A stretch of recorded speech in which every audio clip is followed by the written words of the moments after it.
Hey everyone and welcome. Fascism. Ooh, that scary word.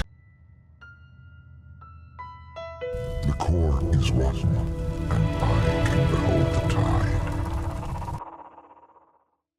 Now, if you didn't know what fascism is, it's defined as a political regime having totalitarian aspirations, ideologically based on a relationship between business and the centralised government. Business and government control of the marketplace, repression of criticism or of opposition, a leader and a cult-like leader, and exalting the state and or religion above individual rights. Originally only applied to Benito Mussolini in Italy, but it was the model for National Socialism, and it seems to be the model for the Labour Party. Have a listen to this. At our party conference in the autumn of last year, we set our plans for what we call our Green Prosperity Plan, going towards clean power generation by 2030. And that's ambitious. That means, and here in Davos has been an opportunity for me to speak to many CEOs of businesses and investors who would partner us if we're in government to do that. There does need to be a transition. Obviously, it will play its part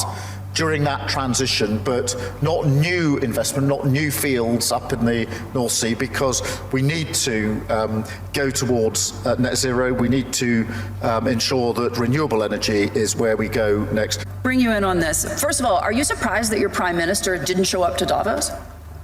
Yes, I think our Prime Minister should have showed up at Davos. I'm glad he didn't, personally. Not that it matters. They're all still just shills for this organisation. Globalists to a man and woman. I absolutely do. And one of the things that's been, impressed on me since I've been here is the absence of the United Kingdom, and that's why it's really important that I'm here and that our Shadow Chancellor Rachel Reeves is here as a statement of intent that should there be a change of government, and I hope there will be, the United Kingdom will play its part on the global stage in a way I think it probably hasn't in recent years. And so that's my opportunity to say why we're here. I do think the Prime Minister should be here having these discussions, having the meetings that I've been having. I actually think it should be a catalyst for all of us to say, well, come on, there is a challenge in relation to the climate crisis. That's been there for a very long time.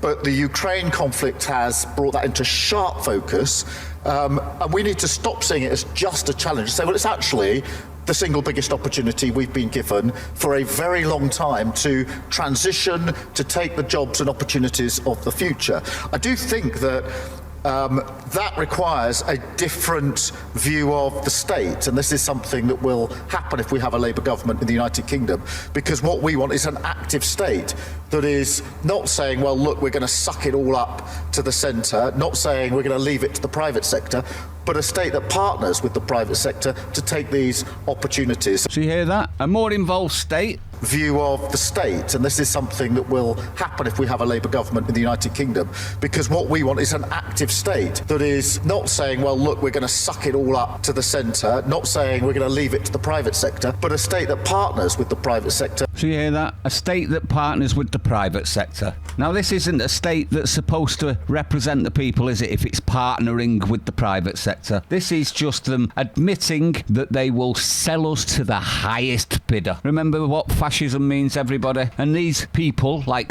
Keir Starmer and all of his crony friends and all of his followers, have been using that word to attach to everybody that doesn't believe the same as them, while actually being true fascists. Let me know what you think, though. I'd like to know your opinion. Stay sane. See you on the next one. To take the